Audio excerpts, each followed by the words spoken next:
I knit sweaters for all my grandkids every Christmas. This year not a single one called, not even to say thank you. My daughter said, "They're teenagers now. Get over it." So I donated every gift, every keepsake, every family memory, to kids who actually smiled. Now they call me Grandma. And my phone finally rings. The package sat on my kitchen counter like an accusation. Returned to sender, unopened. 3 weeks after Christmas, and there it was.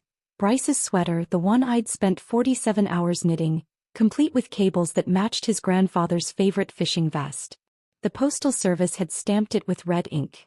Refused return to sender. I stared at that box until my coffee went cold, remembering the night I'd finished it. December 15th, 2 in the morning, my arthritic fingers cramping as I wove in the final threads. Josh's old flannel shirt lay beside me, the blue and gray one he'd worn every Saturday morning while teaching the kids to fish. I'd carefully unraveled strips of it, incorporating them into the sweater's pattern. Pieces of their grandfather, literally woven into something meant to keep Bryce warm. The irony wasn't lost on me. They'd refused warmth itself. Chloe's sweater had been even more intricate. A delicate Fair Isle pattern in dusty rose and cream, colors that would complement her auburn hair perfectly. I'd started it in September, working evenings while watching her old dance recitals on my tablet. Each stitch held a memory, her first pirouette at age 4, the way she'd run to me after every performance, sweaty and glowing, demanding I feel how fast her heart was beating. Bradley's had been the simplest. A classic crew neck in forest green, his favorite color since he was 7 and decided he wanted to be a park ranger. No fancy cables or intricate color work, just honest, sturdy stitches that would last him through college and beyond. I'd knitted in the round, imagining him wearing it during late-night study sessions, pulling it close when he missed home. 3 sweaters. 3 grandchildren. 17 years of Christmas mornings where they'd actually worn my gifts, posed for photos, hugged me tight and said, "I love it, Grandma Lauren." But somewhere between their 13th and 16th birthdays, everything changed. The hugs became brief shoulder pats. The excited phone calls dwindled to obligatory holiday texts. Last Christmas, Chloe had opened my gift, a hand-embroidered scarf, smiled politely, and immediately set it aside for something with a brand name and a price tag. I should have seen the signs then. This year I'd mailed the packages early, December 10th, each one wrapped in gold foil paper with corners so sharp they could cut glass. Inside each box, alongside the sweater, I'd tucked a handwritten note. Not just, "Merry Christmas," but real letters. Memories of our time together, hopes for their futures, reminders of inside jokes we used to share. For Chloe, "Remember when you were 8 and insisted we have tea parties every Sunday? You'd make me wear that ridiculous feathered hat, and we'd discuss very important matters like whether unicorns preferred sugar cubes or honey in their tea. You always said I made the best cookies, but really you made the best memories." For Bryce, "Your grandfather would be so proud of the young man you've become. He always said you had his hands, steady and sure." I hope this sweater reminds you that some of the best things in life take time to create, just like the man you're becoming. For Bradley, "You once told me that trees were the earth's way of reaching toward heaven. Every time I see an oak tree now, I think of you and smile. May this sweater keep you warm while you're out there saving the world, one forest at a time." I'd signed each letter the same way, "All my love, Grandma Lauren, who believes in you always." Christmas morning arrived with fresh snow and silence. I'd set my phone on the kitchen table, volume turned up high, coffee growing cold as I waited. Surely they'd call. At least Chloe, she'd always been the most sentimental. Nothing. Not a text. Not a voicemail. Not even one of those generic group messages teenagers send, "Thanks for the gift." I waited 3 days, checking my phone obsessively, refreshing social media to see if they'd posted any Christmas photos. There was Chloe in a new designer jacket, clearly expensive, definitely not handmade. Bryce with some gaming headset that probably cost more than the yarn for all 3 sweaters combined. Bradley wearing what looked like a store-bought hoodie, grinning beside a new skateboard. No sign of my gifts anywhere. On December 28th, I broke. I called Allison, my voice carefully neutral despite the hurricane in my chest. "Hi honey. Just wanted to make sure the packages arrived safely. I haven't heard from the kids." Her sigh came through the phone like a dismissal. "Mom, they got them. They're just busy." Too busy for a 2-minute phone call? Look, they appreciated the thought, but they're teenagers now. They have their own style, their own interests. Maybe next time just get them gift cards or something practical. Something practical. As if love could be practical. As if 17 years of Christmas traditions could be replaced with a piece of plastic and a preset dollar amount. I put a lot of work into those sweaters, Allison. Hours and hours. I used fabric from Dad's old shirts. Mom, please. They're not little kids anymore. They don't want homemade stuff. It's not personal. But it was personal. Every dropped stitch I'd carefully picked up. Every late night I'd stayed awake perfecting a pattern. Every time I'd held those sweaters up to imagine my grandchildren wearing them, feeling surrounded by love even when I wasn't there. I just thought they might call to say thank you, I whispered. They're teenagers now, Mom. Get over it. Get over it. Like 17 years of being their devoted grandmother was something to simply move past. Like the arthritis in my hands that made every stitch an act of determination didn't matter. Like the pieces of their grandfather I'd woven into those sweaters were just scraps of old fabric. After I hung up, I sat in Josh's old recliner, holding the ball of yarn I'd been saving for next Christmas. More of his flannel shirts, carefully unraveled and ready to become part of something new. I'd planned to make Bryce a vest, something he could wear over dress shirts when he started college interviews. Now I wondered if he'd even recognize the fabric. If any of them remembered their grandfather well enough to appreciate having a piece of him close to their hearts. The house felt smaller that night, filled with the echo of traditions that had outlived their welcome. I looked around at 17 years of framed Christmas photos. All those smiling faces in hand-knitted scarves and mittens, surrounded by the warmth of family and the promise that love like this would last forever. Apparently I'd been wrong about forever. The walk to my bedroom closet felt like a pilgrimage to a shrine I'd built without realizing it. Behind the sliding door lay 17 years of careful curation. Shelves lined with wrapped packages that had never found their way to the right hands. Boxes labeled with names and dates that had lost their meaning. There was the cashmere scarf I'd knitted for Chloe's 16th birthday, still pristine in tissue paper. She'd opened it, smiled briefly, then asked if I had the gift receipt because cashmere isn't really my vibe anymore, Grandma. Below it sat Bradley's unused fishing vest from 2 Christmas ago, hand-embroidered with tiny trout along the pockets, inspired by his childhood obsession with catching minnows in my backyard pond. He'd outgrown fishing the same summer he'd outgrown needing his grandmother. My fingers traced the edge of a photo album I'd never given to Allison, every page carefully arranged with pictures from her childhood, complete with handwritten captions in my best penmanship. Allison's first steps, taken right here in Grandma's kitchen. Reading bedtime stories until we both fell asleep. The day she learned to braid my hair and called herself my personal stylist. How had I not seen it before? I wasn't preserving memories, I was hoarding ghosts. Each item told the same story, my desperate attempt to keep loving people who had already moved on. The rejection from Christmas hadn't just stung, it had shattered something deeper. 4 months, maybe years, I'd been loving photographs instead of people, holding on to versions of my grandchildren that existed only in my carefully crafted memories. Chloe wasn't the little girl who insisted on matching pajamas for our sleepovers anymore. Bryce had stopped asking me to teach him card tricks. Bradley hadn't called me Lolo, his special name for me, in over 2 years. I'd been knitting sweaters for children who no longer existed, writing letters to hearts that had grown beyond needing my particular brand of love. The realization should have crushed me. Instead it felt like waking up. I pulled down the first box, Chloe's unused scarves and mittens from the past 3 years. Then Bryce's collection of hand-knitted caps that had never touched his head. Bradley's stack of personalized bookmarks for novels he'd never read. One by one, I emptied the closet onto my bed until the comforter disappeared beneath a mountain of misplaced affection. But it wasn't just their unused gifts. Deeper in the closet I found my own forgotten treasures. Photo albums from trips Josh and I had taken before the grandchildren were born. A jewelry box filled with earrings I'd deemed too fancy for everyday wear, saving them for occasions that never came. Books I'd bought but never read because I was too busy making things for people who didn't want them. Among the forgotten items, I discovered a wooden recipe box my own grandmother had given me 40 years ago. Inside, her handwritten cards were yellowed with age. Grammy's famous snickerdoodles, Sunday pot roast for the family, Lauren's favorite chocolate cake. Recipes I'd memorized but stopped making when the grandchildren decided they preferred store-bought desserts.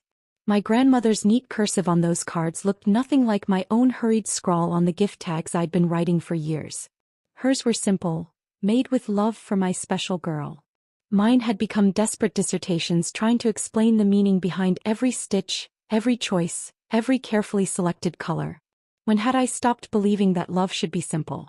I sat cross-legged on my bedroom floor, surrounded by evidence of my own disappearance.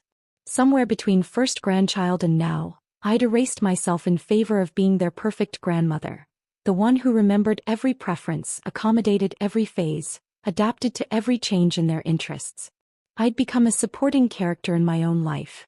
The charity boxes started as 3 neat piles: Chloe, Bryce, Bradley. But as I sorted through items, the names began to blur. These weren't gifts rejected by specific people anymore.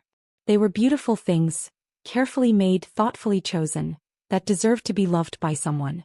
I wrote "for someone who'll smile" on the first box in black marker, the letters bold and certain. Then the second box. Then the third. Each label felt like a small act of rebellion against the version of myself that had spent years apologizing for caring too much. The phone book still sat in my kitchen drawer, an artifact from a simpler time when finding help meant flipping through yellow pages instead of scrolling through screens. Harbor Light Shelter had a small advertisement, providing hope for displaced families and vulnerable youth. I'd donated money before, the occasional check written during guilty moments when I realized how blessed my own family was. I'd never considered that they might need more than money. Harbor Light Shelter, Maria speaking. Hi, I'm wondering if you accept donations of clothing and household items? Always. What did you have in mind? I looked at the boxes stacked beside my kitchen table, each one representing hours of work and hopeful love. Hand-knitted items mostly. Sweaters, scarves, blankets. Some photo frames and keepsakes. Things that were made to be cherished. Maria's voice warmed perceptibly. Oh honey, that sounds wonderful. We have kids here who've never owned anything made specially for them. When can you bring them by?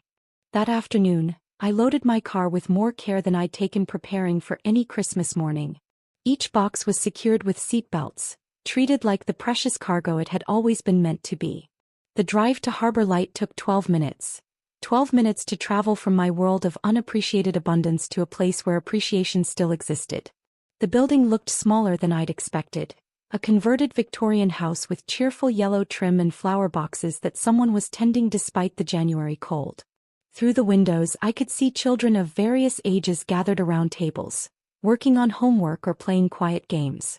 Maria met me at the door, a woman about my age with kind eyes and hands that showed the calluses of someone who worked with purpose. You must be Lauren. Let me help you with those boxes. As we carried them inside, a little girl with dark braids and serious eyes approached us. She couldn't have been more than 7, wearing jeans that were too big and a sweater that had seen better days. Are those really for us? She asked, her voice carrying a mixture of hope and disbelief that made my chest tight. I knelt down to her level, meeting those serious eyes with my own. Yes, sweetheart. From Grandma Lauren. The smile that spread across her face was like sunrise after the longest night. That little girl's name was Sophia, and she wore my forest green sweater, the one originally meant for Bradley, like it was made of gold thread.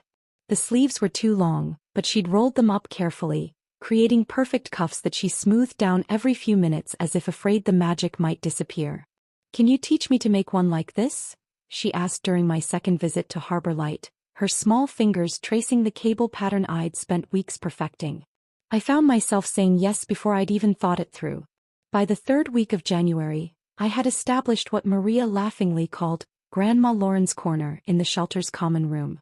Every Thursday at 2 o'clock I'd arrive with my oversized knitting bag, thermoses of hot cocoa, and enough yarn for whoever wanted to learn.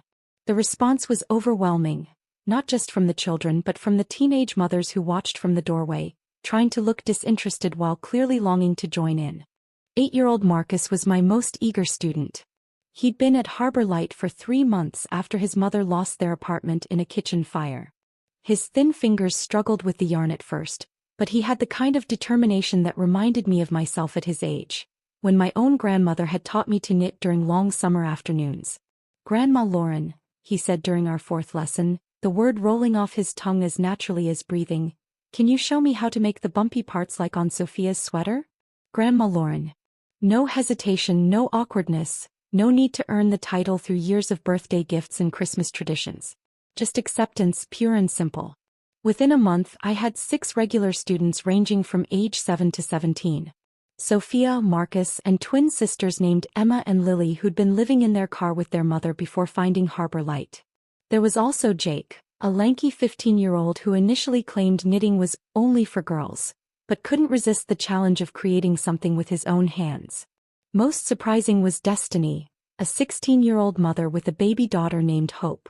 She'd watch our lessons while bouncing Hope on her hip, and one day I simply handed her a pair of needles. "I don't know how," she protested. "Neither did they when they started," I replied, nodding toward Sophia and Marcus, who were now confidently working on simple scarves. During our sessions they asked questions that pierced straight through to my heart. Sophia wanted to know if I had grandchildren of my own. Marcus asked why I came every week when nobody was paying me. Emma wondered if I'd ever teach them to make fancy stuff, like the sweaters they'd seen in my donation boxes. But it was Jake who asked the question that changed everything. "Grandma Lauren, do you think some people just don't know how to appreciate good things?" I paused in the middle of demonstrating a knit stitch, his words hitting closer to home than he could have known. "Sometimes, sweetie. Sometimes people get so busy looking for the next big thing that they forget to see the beautiful things right in front of them." "That's dumb," Sophia declared with the brutal honesty only children possess. "If somebody made me something this nice, I'd wear it every single day." These children, who had every reason to be bitter, who'd lost homes and stability and security, were teaching me about gratitude in ways my own grandchildren never had. My phone started ringing regularly, but the calls weren't from Faisalabad or wherever Allison's family happened to be that week. They were from Maria, updating me on new arrivals who might benefit from our knitting circle. From other volunteers who'd heard about our program and wanted to help. From local yarn shops offering to donate supplies. One particularly memorable call came from Mrs. Henderson, an elderly woman whose knitting group at the senior center had disbanded when too many members passed away or moved to assisted living. "I heard about what you're doing," she said, her voice shaky but determined. "I have bags and bags of yarn just sitting here. Could you use them?" That Saturday, Mrs. Henderson arrived at Harbor Light with enough supplies to keep us busy for months. She stayed for hot cocoa and stories, and by the time she left, she'd signed up to co-teach our Thursday sessions. It was during one of these expanded sessions in late January that my personal phone buzzed with a notification from social media. Chloe had posted a new photo, herself in a trendy oversized hoodie, arms spread wide in what teenagers called a fit check. The caption read, "Wish I got something cool for Christmas #winter style." I stared at that post for a full minute, sitting in Harbor Light's common room while Sophia showed off her nearly finished scarf to anyone who'd look. The irony was so sharp it could have cut glass. Here was my granddaughter, publicly lamenting her lack of cool Christmas gifts, while 50 feet away, children who'd lost everything wore my hand-knitted creations like crowns. "Grandma Lauren, are you okay?" Marcus asked, noticing my sudden stillness. "I'm perfect, honey," I said, tucking my phone away. And for the first time in months I actually meant it. The call from Allison came 3 days later, during my Thursday evening quiet time, what used to be my waiting for grandchildren to call time but had become my planning next week's knitting lesson time. "Mom, what's this I hear about you volunteering at some shelter?"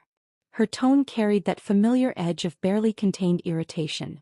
"I teach knitting to children there. It's very fulfilling. But why there? Why not volunteer at the kids' school or something family-related?" The question revealed everything I needed to know about how she viewed my life, as something that should revolve entirely around her family's orbit.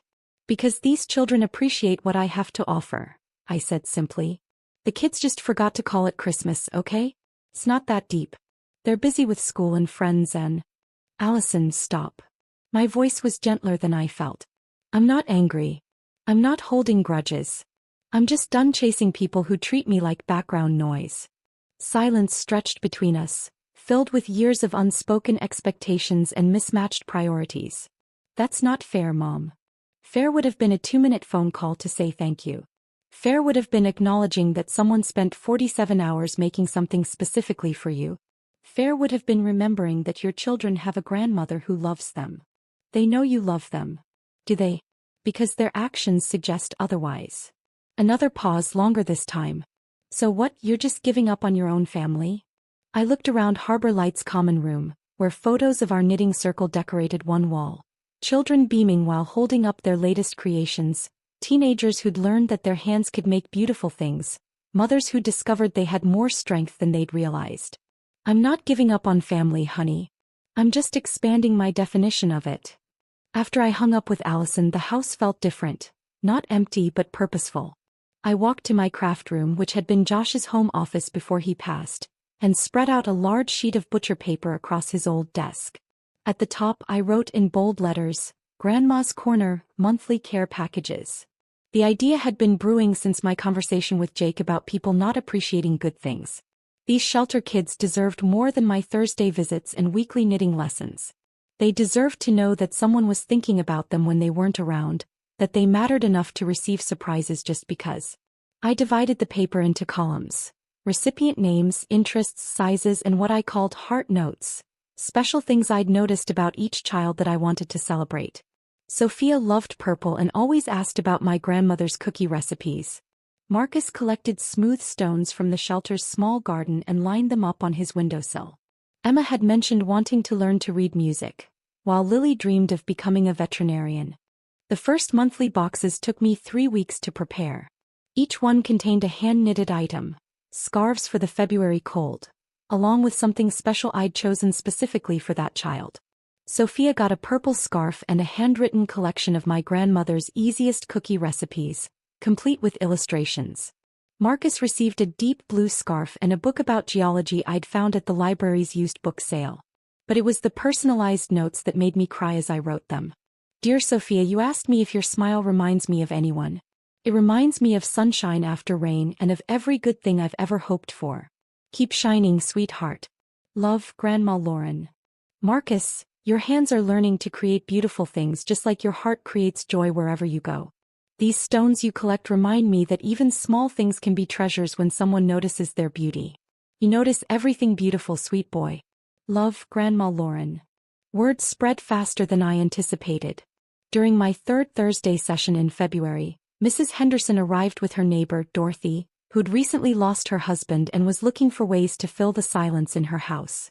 Dorothy brought her sister-in-law, Ruth, who'd been estranged from her own children for over a decade after a family argument she could barely remember anymore. By March, our little group had grown to 8 women, ranging in age from 57 to 82. We met every Tuesday evening in my living room, which suddenly felt alive with purpose and conversation.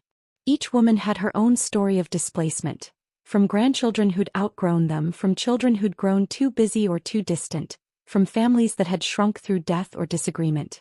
Ruth surprised us all by admitting she'd never learned to knit. I was always too proud to ask for help, she said, her fingers fumbling with the needles as Dorothy patiently showed her the basic stitches. Figured I'd missed my chance. There's no expiration date on learning something that brings joy, Mrs. Henderson replied, and I saw Ruth's shoulders relax for the first time since she'd joined us. We established a system. Each woman adopted 2 shelter residents and committed to monthly care packages. But what started as a knitting circle evolved into something deeper. We became research partners, hunting down book series when we discovered a child's reading preferences, sharing recipes when someone mentioned missing their grandmother's cooking, pooling money to buy art supplies for budding artists. Dorothy, who'd been a librarian for 40 years, started including carefully selected books in every package. Ruth, despite being our newest knitter, had a gift for writing encouraging notes that made the teenagers cry happy tears. Mrs. Henderson contributed her late husband's collection of National Geographic magazines, which became treasured items among the kids who dreamed of seeing the world beyond their current circumstances. The transformation wasn't just in the shelter children, it was in us. Tuesday evenings became the highlight of my week, filled with laughter and shared purpose in ways my quiet house hadn't experienced since Josh died. We celebrated each other's successes. Ruth's first completed scarf, Dorothy's granddaughter finally returning her calls, Mrs. Henderson's decision to adopt a cat from the animal shelter. In April, a reporter from the local newspaper contacted me after hearing about our program from Maria at Harbor Light. Janet Morrison was a feature writer looking for positive community stories, and something about our group had caught her attention. "I'd like to write about what you're doing," she said during our phone call. This kind of intergenerational connection, women supporting displaced youth. It's exactly the kind of story our readers need to hear. The interview took place at Harbor Light on a Thursday afternoon, surrounded by our knitting students and their latest projects. Janet asked thoughtful questions about how the program started, what motivated us to continue, and what we'd learned from the experience. What would you say to other grandmothers who might be feeling disconnected from their own families? She asked, her pen poised over her notepad. I thought about Allison's dismissive words, about Christmas morning silence, about 17 years of traditions that had quietly faded away. I'd tell them that love doesn't have to be limited by DNA. Sometimes the family that chooses you loves you better than the family you were born into. The article appeared on a sunny Thursday in late April, complete with a photo of me surrounded by Sophia, Marcus, and the twins, all of us holding up our latest knitting projects. The headline read, "Disowned by blood, embraced by heart. Local grandmother finds new family through community service." My smile in that photo was genuine in a way it hadn't been for family pictures in years. These children, these Tuesday evening women, this purposeful life I'd built from the ashes of rejection, it had given me back myself. The article's impact was immediate. My phone rang constantly for days. Other women wanting to join our group, shelter directors from neighboring towns asking about starting similar programs, yarn stores offering donations. But the call that surprised me most came on a Saturday evening, 3 days after the article ran. "Mom." Allison's voice was different, smaller somehow. "I saw the newspaper article. Chloe and Bryce saw it too. They asked me why you didn't send them anything for their birthdays this year." I waited, letting the silence stretch between us. I told them the truth. That you spent years making them beautiful things and they never even called to say thank you. Bryce actually cried, "Mom." He said he didn't realize you'd stopped trying. "I didn't stop trying, honey. I just started trying somewhere else." The conversation that followed was longer and more honest than any we'd had in years. But for the first time in months, I wasn't the one doing all the emotional labor. That conversation with Allison lingered in the quiet corners of my house for days afterward. Her words about Bryce crying had cracked something open inside me. Not forgiveness exactly, but a kind of sad recognition that maybe they had cared more than their silence suggested. Maybe they just didn't know how to bridge the gap their neglect had created. 3 nights later, I sat at Josh's old roll-top desk, the one he'd inherited from his father and never quite fit his long legs under properly. I pulled out a sheet of my good stationery, the cream-colored paper with my initials embossed at the top that I'd been saving for special occasions, that never seemed important enough. "Dear Chloe," I began, then stopped. My hand hovered over the paper as 17 years of memories flooded back. Not the hurt ones this time, but the golden ones I'd been afraid to revisit. "I'm writing this letter not because I'm angry, but because there are things you should know about your grandfather that I realized I never properly told you." The words flowed easier than I expected. I wrote about the morning Josh had taught 4-year-old Chloe to fish, how she'd insisted on braiding dandelions into his hair while they waited for the fish to bite. I wrote about the way he'd light up when she performed her made-up dance routines in our living room, how he'd applaud so enthusiastically that the neighbors probably thought we were hosting concerts. "Your grandfather had this ritual every time you visited. He'd press a penny into your palm and tell you to make a wish on it, then throw it in the old wishing well at the park. You'd always wish for the same thing. I wish Grandpa and Lolo live forever. He kept a coffee can full of pennies just for your visits. After he died, I found it in the garage with a note, for Chloe's forever wishes." He believed in magic. I believed in her.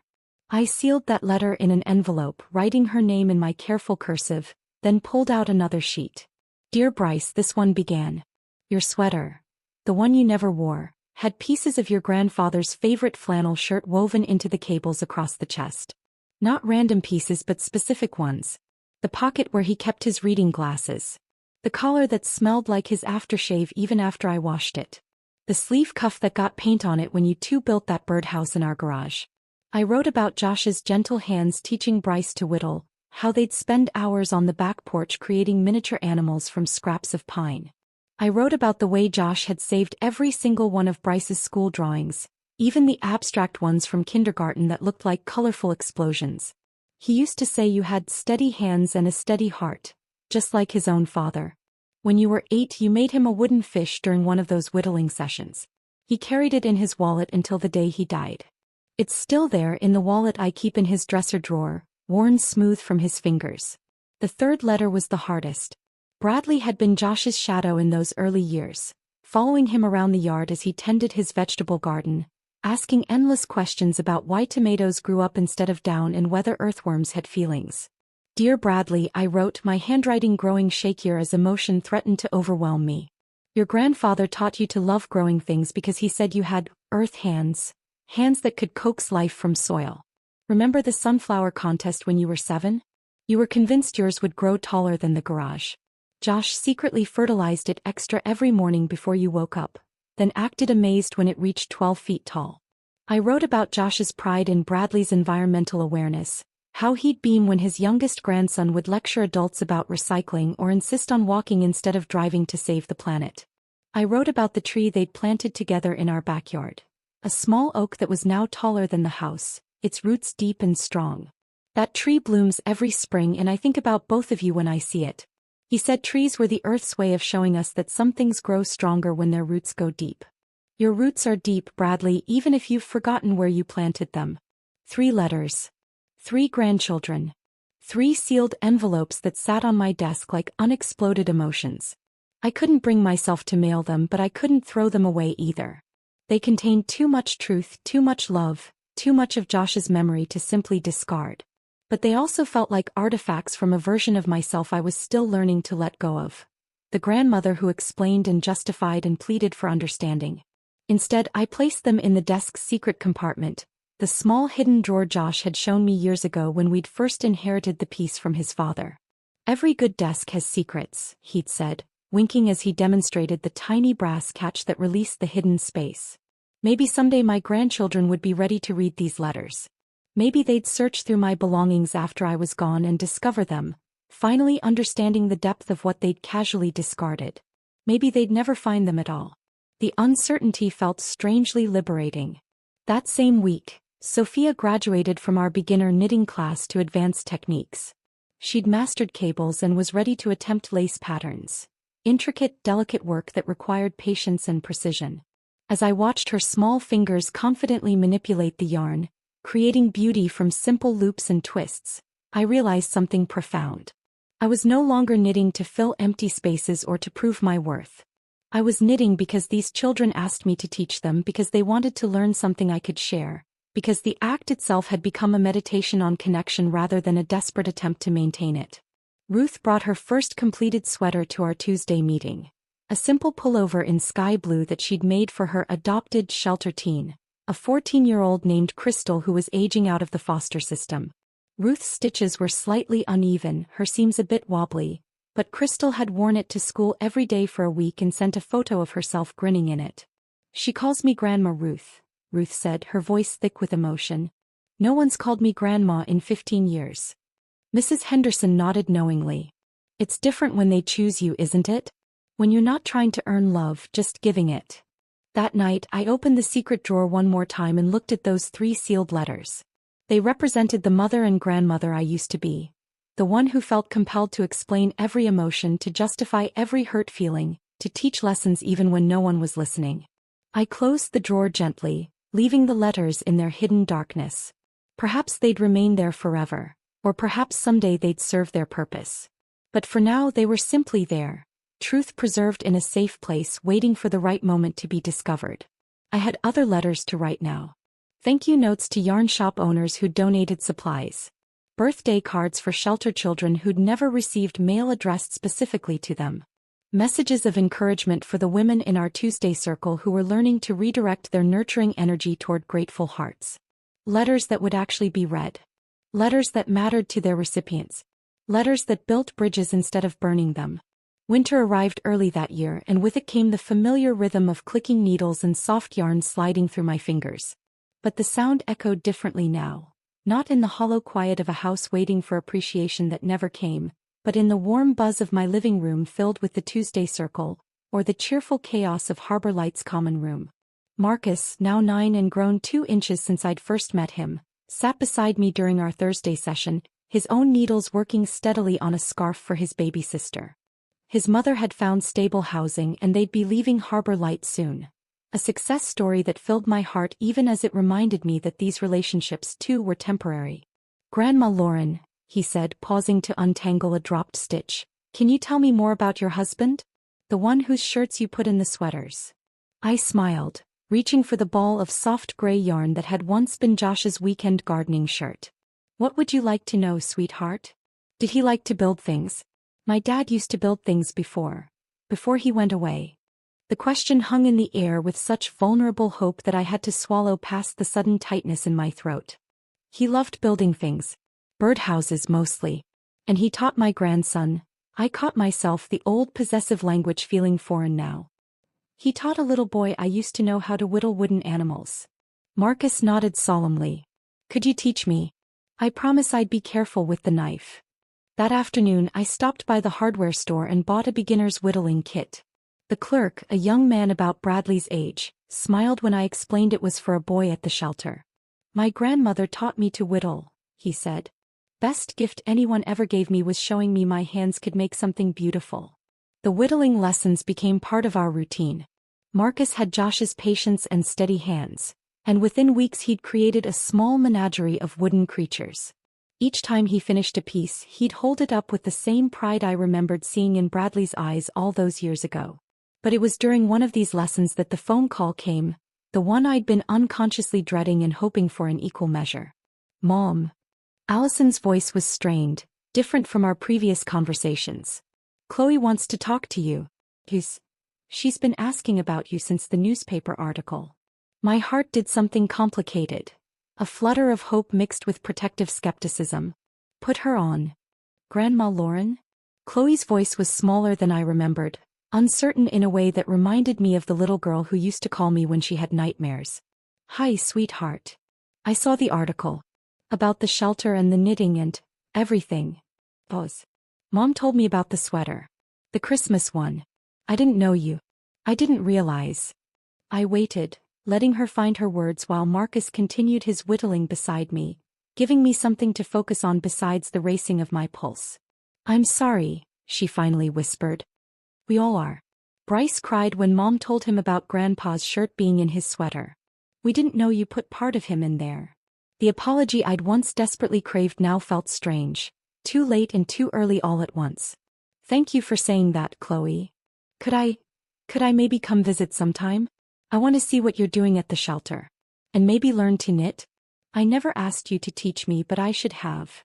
The old me would have said yes immediately, would have started planning lessons and special projects and ways to recapture lost time. The new me paused, looking around at the life I'd built from the pieces of my broken expectations. "The shelter always welcomes volunteers," I said carefully. "If you're serious about learning to knit, I teach classes every Thursday at 2. I meant, could I come to your house? Like we used to?" "Oh, honey." The endearment slipped out before I could stop it. "My house isn't really set up for teaching anymore. All my supplies are at the shelter now. But you're welcome to join us there." The silence stretched between us, filled with the weight of changed relationships and shifted priorities. When she spoke again, her voice was smaller still. "You don't want to see me alone, do you?" The question pierced through my carefully constructed defenses. The truth was complicated. I did want to see her, but not the way we used to exist together, with me performing grandmotherhood while she passively received it. If she wanted to be part of my life now, it would be on different terms. "I want to see you learning something new," I said finally. "I want to see you caring about something beyond yourself. The shelter would be good for that." Mother's Day arrived with an unseasonably warm morning and a text from Allison. "Kids said Happy Mother's Day. Hope you're well." I stared at the message for a long moment, then deleted it without responding. Instead, I opened my checkbook and wrote a donation to Harbor Light. Not a large amount, but enough to buy art supplies for their after-school program. In the memo line, I wrote, "In honor of the mothers who choose to love without condition." The real Mother's Day gift came later that afternoon. Sophia, now 10 and preparing to move to a transitional housing program with her mother, knocked on my door with a carefully wrapped package. "Happy Mother's Day, Grandma Lauren," she said, beaming as she handed me the gift. Inside was a hand-knitted bookmark, crooked stitches and uneven tension, but made with the kind of concentrated love that perfectionism could never match. Attached was a note in her careful handwriting. Thank you for teaching me that my hands can make beautiful things. You are the best grandma in the world. I cried then, holding that imperfect bookmark like the treasure it was. 2 weeks later, Emma, one of the twins who'd been living in their car, graduated from high school. The ceremony was held at the Civic Center, and I sat in the audience wearing my best dress and clutching a bouquet of flowers, surrounded by other families celebrating their children's achievements. When Emma's name was called, she looked directly at me and waved, her smile brighter than the stage lights. After the ceremony, she found me in the crowd and threw her arms around my neck. "Grandma Lauren, you're the only family I wanted here," she whispered against my ear. "Thank you for believing I could do this." Standing there, holding this brave young woman who'd overcome homelessness and uncertainty to reach this moment, I realized something profound. The ache in my chest, the one that had lived there since that silent Christmas morning, was still present, but it had transformed. It was no longer the sharp pain of rejection, but the tender soreness of a heart that had stretched to accommodate more love than it had ever imagined possible. I thought about those 3 letters hidden in Josh's desk, about my grandchildren who were finally reaching out, about the complicated dance of forgiveness and boundaries that lay ahead. Maybe they would become part of this new life I'd built. Maybe they wouldn't. But for the first time since Christmas, the uncertainty didn't terrify me. I had learned the difference between giving love and begging for it. And that knowledge, hard-won and precious, was the kindest gift I'd ever given myself. If this heartwarming revenge story touched your heart, hit that like button right now. My favorite part was when Lauren found her true family at the shelter and heard Grandma Lauren for the first time. What was your favorite moment? Drop it in the comments below. Want more inspiring stories of second chances and finding where you truly belong? Subscribe and hit that notification bell.